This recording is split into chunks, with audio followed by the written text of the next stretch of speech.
Ready हो, चलो start कर वीडियो देखो। तो आज हम पढ़ने वाले हैं वैदिक सभ्यता के बारे में। ठीक है।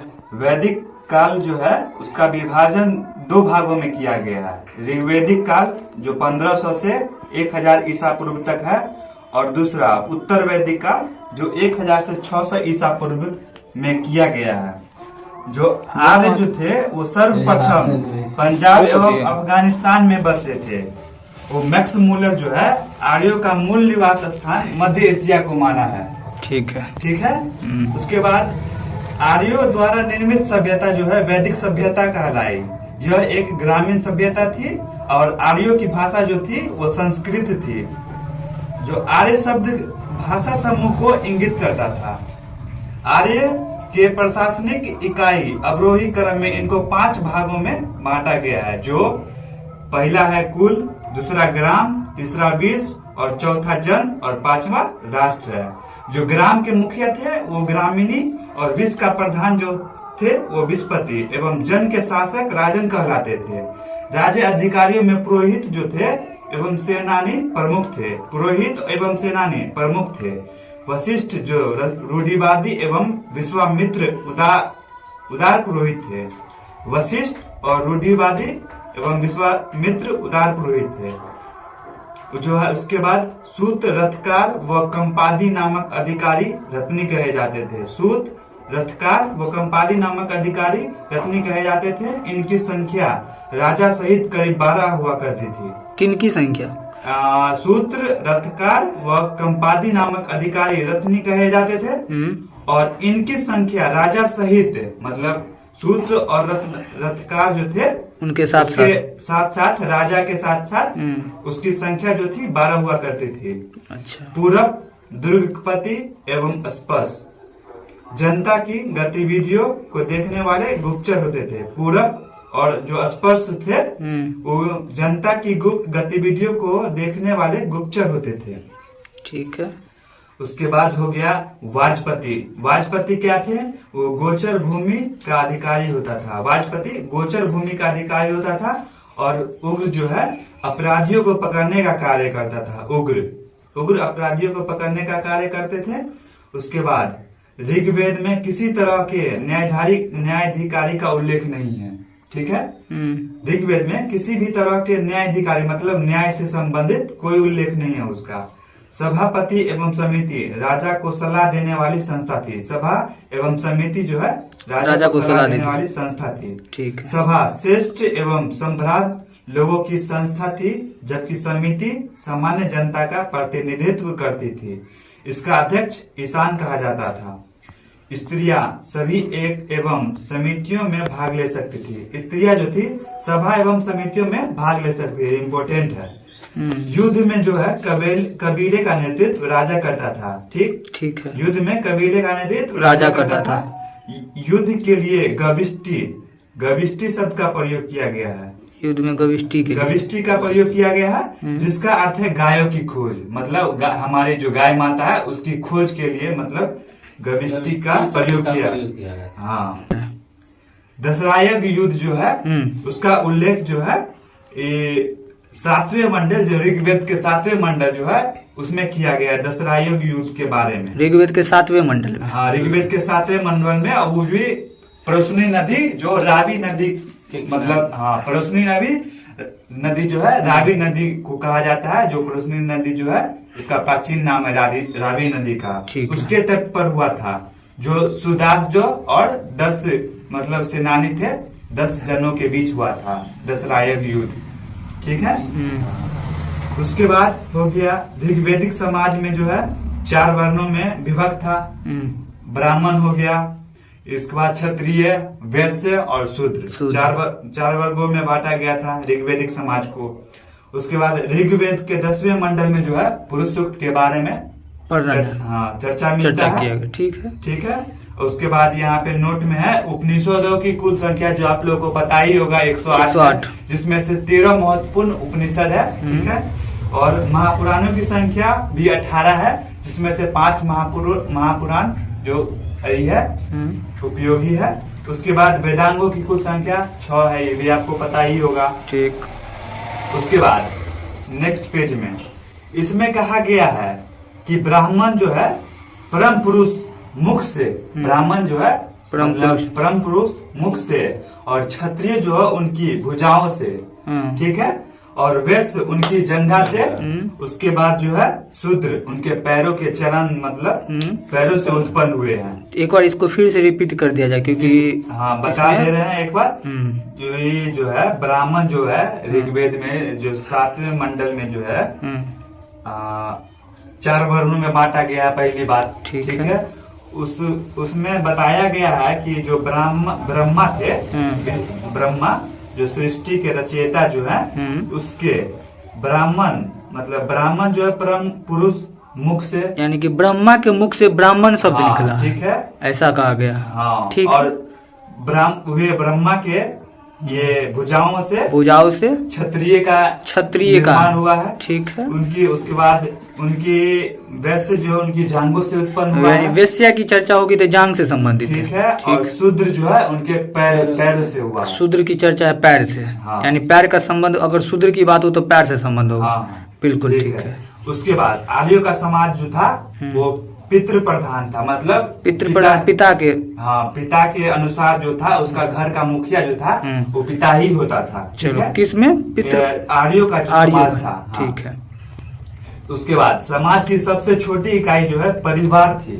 समाज की सबसे छोटी इकाई परिवार या कुल होती थी उस समय, जिसका मुखिया पिता होता था, ठीक है। आर्य समाज में, हाँ, आर्य समाज में, ठीक। स्त्रियां इस काल में अपने पति के साथ यज्ञ काल में भाग लेती थी, मतलब यज्ञ कार्य होता था, पूजा पाठ जो भी हो, उसमें स्त्रियां भाग लेती थी अपने पति के साथ, ठीक है। उसके बाद यहाँ जो है बाल विवाह एवं पर्दा प्रथा का प्रचलन नहीं था, ठीक है।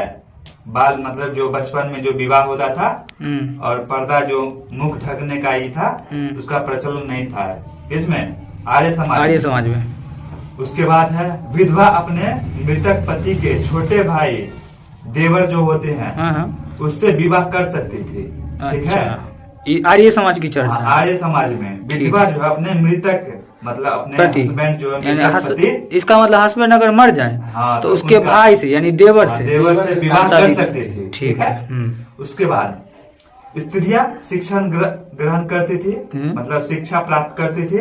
ऋग्वेद में लोपा मुद्रा, ठीक है। ऋग्वेद में लोपा मुद्रा, ठीक, घोषा, सिक्ता, अपाला एवं विश्वास जैसी विदुषी स्त्रियों का वर्णन है, मतलब विद्वानी जो महिला थी वो ऋग्वेद में बता रहे हैं। लोपा मुद्रा 1, घोषा 2, सिक्ता 3, अपला 4 एवं विश्वास जैसी विदुषी स्त्री का वर्णन है, मतलब 5 ये कुछ जो है 6-7 जो है वो विद्वानी महिला जो थी उसका ऋग्वेद में वर्णन है।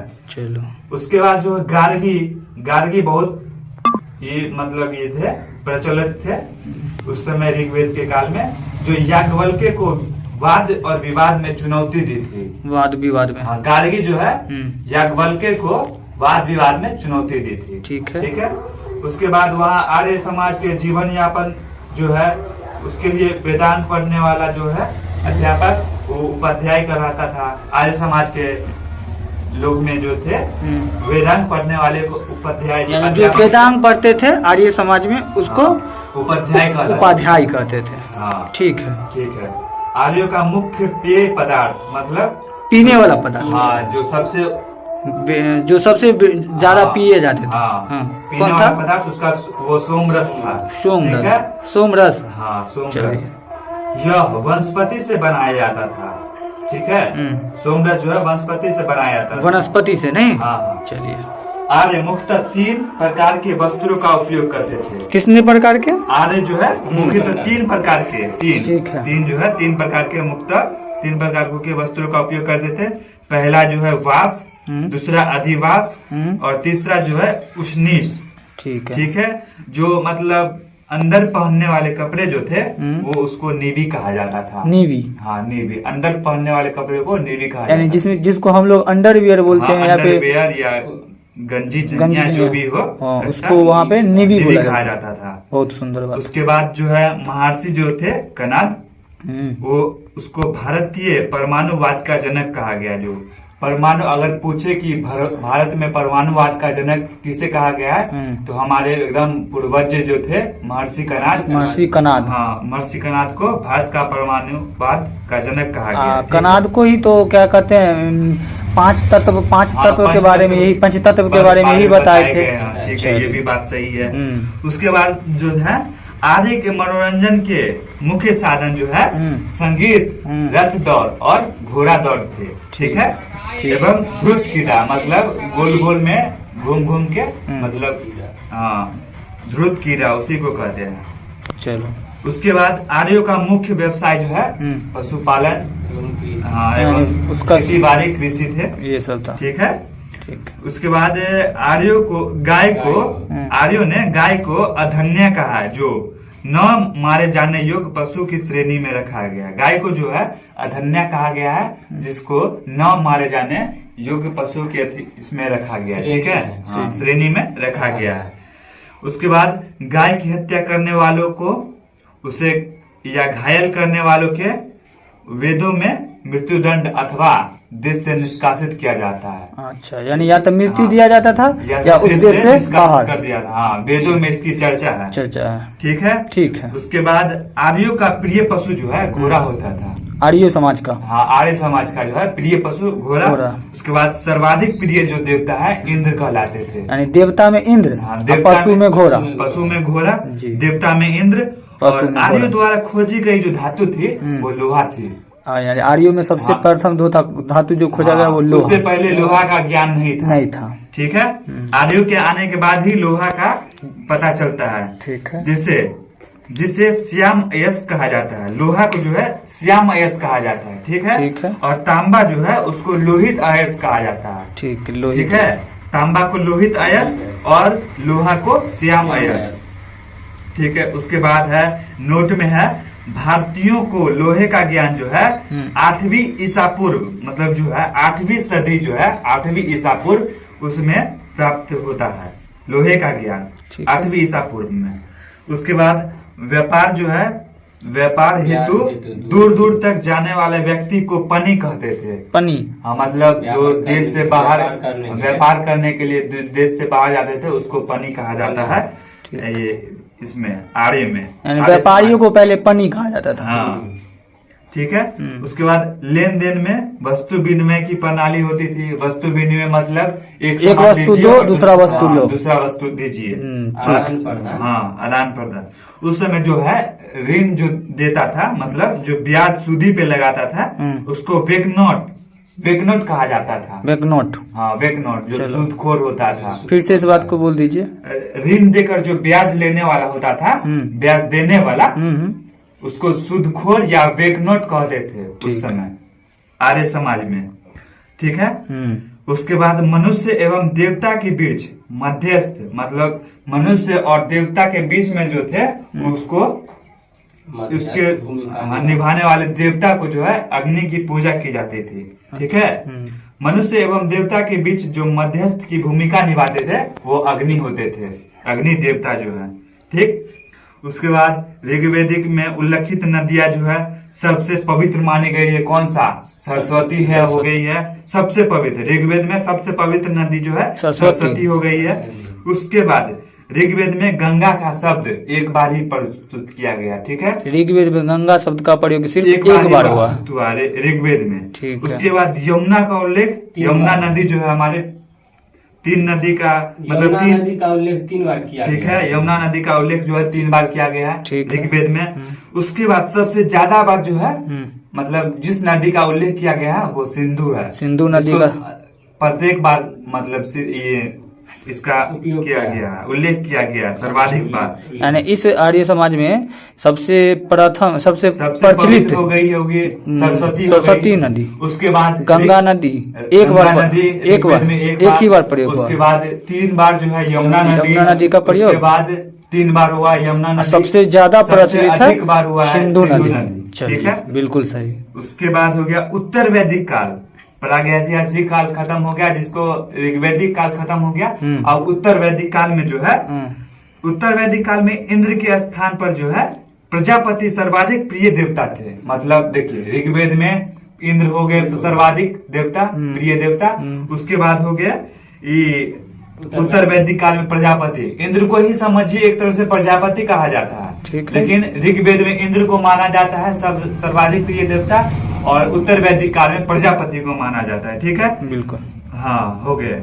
विष्णु जो थे, विष्णु के 3 पगों का कल्पना का विकास उत्तर वैदिक काल में किया हुआ है। ठीक है। उसके बाद उत्तर वैदिक काल में राजा के राज्याभिषेक के समय राजसूय यज्ञ का अनुष्ठान किया जाता था। उत्तर वैदिक काल में जो है राज्याभिषेक के समय राजसूय यज्ञ का अनुष्ठान किया जाता था।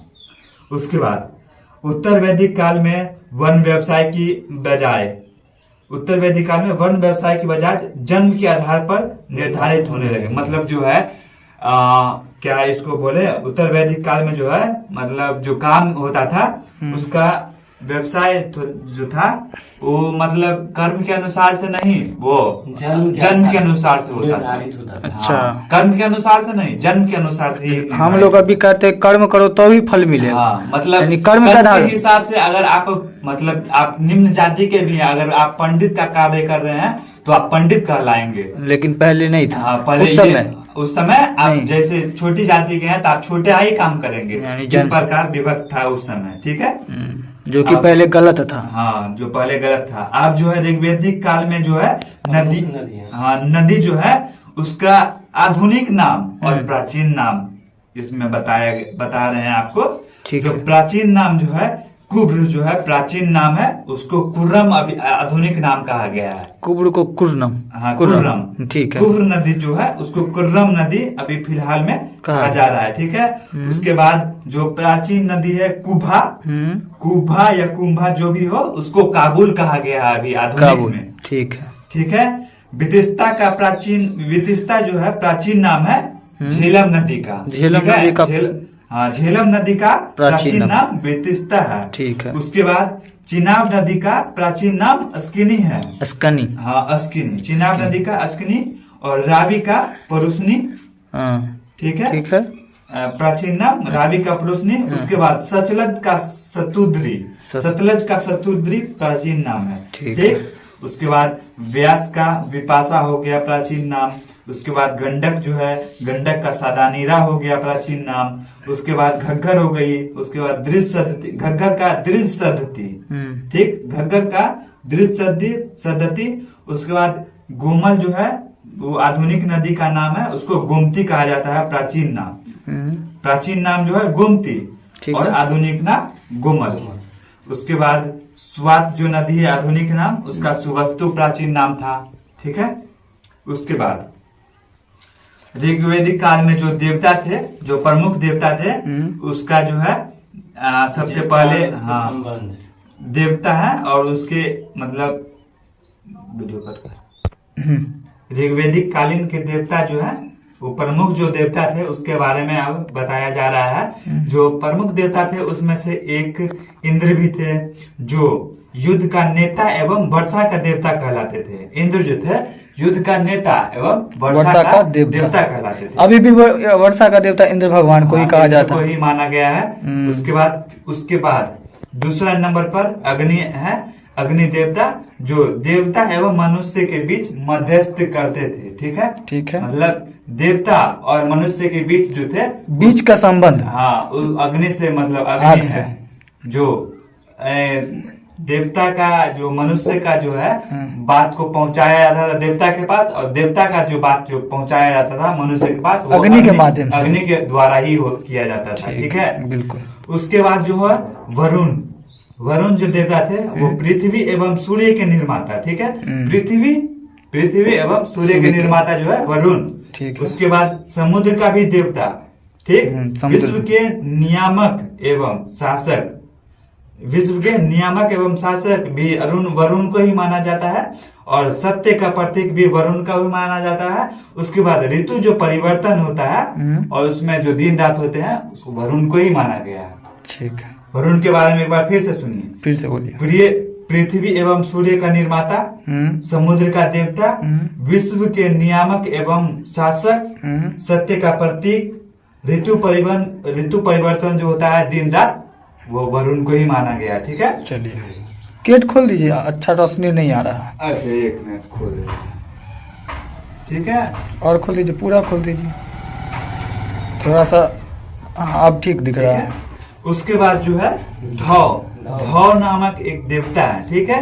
वो आकाश का देवता कहलाते थे सबसे प्राचीन में जो है धौ नामक देवता है, उसको आकाश का देवता माना गया है।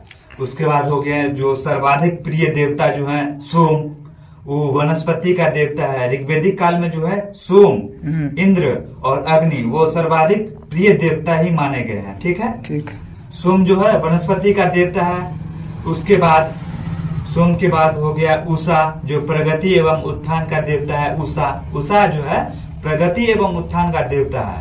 उसके बाद अश्विनी जो है विपत्तियों का हरने वाला देवता है, मतलब जो दुख सब जो होता है उसको हरने वाला जो है, उसको पीड़ा को कष्ट करने के लिए, मतलब दूर करने के लिए, पीड़ा कष्ट को दूर करने के लिए वो अश्विनी ही देवता थे उस समय, ठीक। उसके बाद पूषण जो है पशुओं का देवता है। पूषण जो देवता जी है वो पशुओं को देवता कहलाते थे। उसके बाद विष्णु जो है विश्व का संरक्षण एवं पालन करता हुए, आप लोगों को पता ही होगा, विष्णु जो भगवान विष्णु विश्व के संरक्षक एवं पालन करता है। उसके बाद मारुत हो गए। मारुत जो बजरंग बली वो आंधी तूफान का देवता है, आपको भी पता होगा। पवनों का पवन पुत्र जो है उसको बोले आंधी तूफान का देवता है, ठीक है जी। उसके बाद उत्तर वैदिक काल में हल को सिरा और हल रेखा जो है उसको सीता कहा जाता है, उसको सीता कहा जाता है। हल रेखा को सीता और हल को सीरा कहा जाता है उत्तर वैदिक काल में, ठीक। उत्तर के वैदिक काल में निष्क और शतमान जो मुद्रा की इकाइयां थी, मुद्रा जो इकाइयां थी ऋग्वैदिक काल में, मुद्रों की इकाइयां निष्क है और शतमान है, ठीक है। उसके बाद सांख्य दर्शन भारत के सभी दर्शनों में सबसे प्राचीन है। सांख्य जो दर्शन सबसे प्राचीन, सभी दर्शनों में, भारत के सभी दर्शनों में सबसे प्राचीन जो है सांख्य दर्शन ही है। इसके अनुसार जो है, सांख्य दर्शन के अनुसार इसमें 25 मूल तत्व है, ठीक है, जिनमें से प्रकृति जो है हमारा पहला तत्व है, ठीक है। ठीक है। उसके बाद सत्यमेव जयते जो है, जो मुंडकोपनिषद से लिया गया है, ठीक है। सत्यमेव जयते को मुंडकोपनिषद से लिया गया है। और मुंडकोपनिषद को जो है इसी उपनिषद को जो है यज्ञ की तुलना, इस उपनिषद में यज्ञ की तुलना जो है फूटी नाव से किया गया। फूटी नाव, हाँ, मुंडो उपनिषद में यज्ञ है, ठीक है। इसमें जो इसकी तुलना जो है फूटी नाव से किया गया है, ठीक। हाँ। उसके बाद हो गया आपको गायत्री मंत्र जो है सती सावित्री नामक देवता को संबोधित है, ठीक है, जिसका संबंध ऋग्वेद से है, ऋग्वेद के 3 मंडल से है गायत्री मंत्र का संबंध, ठीक है। उसके बाद लोगों को आर्य बनाने के लिए विश्वामित्र ने गायत्री मंत्र की रचना की। गायत्री मंत्र का रचनाकार विश्वामित्र, ठीक है। उसके बाद श्राद्ध प्रथा, जो मतलब अपने पिता की मृत्यु होने के बाद जो है श्राद्ध प्रथा होता है, उसका सबसे पहला मतलब जो श्रेय जाता है वो दत्तात्रेय ऋषि के बेटे जो है निमि से शुरू की गई है। जो मतलब अपने पिता की मृत्यु के बाद जो श्राद्ध कर्म किया जाता है वो एक ऋषि थे, ठीक, वो दत्तात्रेय ऋषि, उनके बेटे ने ही शुरू की थी श्राद्ध कर्म का काम, ठीक। उसके बाद उत्तर वैदिक काल में कौशाम्बी नगर है, उसमें प्रथम बार पक्की ईंटों का प्रयोग किया गया है। पक्की ईंटों का प्रयोग, हाँ, उत्तर वैदिक काल में कौशाम्बी नगर है, ठीक, उसमें पका हुआ ईंट का प्रयोग किया गया है, जो अभी तक हम लोग कर रहे हैं ना। हाँ, जो अभी फिलहाल हम लोग कर रहे हैं। महाकाव्य जो है वो 2 है, महाकाव्य 2 है, पहला है महाभारत एवं रामायण, ठीक। महाभारत और रामायण 2 ऐसे महाकाव्य है जो सबसे बड़े हैं। महाभारत की तुलना मतलब महाभारत का पुराना नाम जो है जय संहिता संहिता, जय संहिता से किया गया। ठीक है, ठीक है। उसका पुराना नाम जय संहिता है महाभारत का। यह विश्व का सबसे बड़ा महाकाव्य, महाभारत जो है विश्व का सबसे बड़ा महाकाव्य, ठीक है, जो हिंदू धर्म से संबंधित है। ठीक, उसके बाद गोत्र नामक संस्था का जन्म उत्तर वैदिक काल में ही हुआ। गोत्र जो है, जो अपने मतलब पूर्वज जो है किसी भी अलग अलग गोत्र होते हैं, उसमें अपना पूजा पाठ जो होता है वो अपने अपने अलग अलग गोत्र में, उसका स्थान जो संस्था नामक संस्था का नाम उज्जैन उत्तर वैदिक काल में हुआ है। ठीक है, ठीक। वेदांत दर्शन नोट करके है। वेदांत दर्शन मौलिक ग्रंथ जो है ब्रह्मसूत्र या वेदांत सूत्र की रचना बदरायन ने की। देखिए, वेदांत दर्शन के मौलिक ग्रंथ ब्रह्मसूत्र या वेदांत सूत्र, ब्रह्मसूत्र या वेदांत सूत्र एक ही है, दोनों का वो एक ही नाम है। ब्रह्मसूत्र या वेदांत सूत्र की रचना जो है बदरायन ने की थी। बदरायन हो गया। उसके बाद आज इतना ही तक हो गया, उत्तर वैदिक ऋग्वैदिक काल समाप्त हुआ आज का। तो आप दर्शक को कुछ कहना चाहेंगे जो आपको यूट्यूब पर देख रहे हैं? क्या कहेंगे भाई, आप लोग ऐसे ही हेल्प कीजिए और अपने बोलो। कट कर दिया था।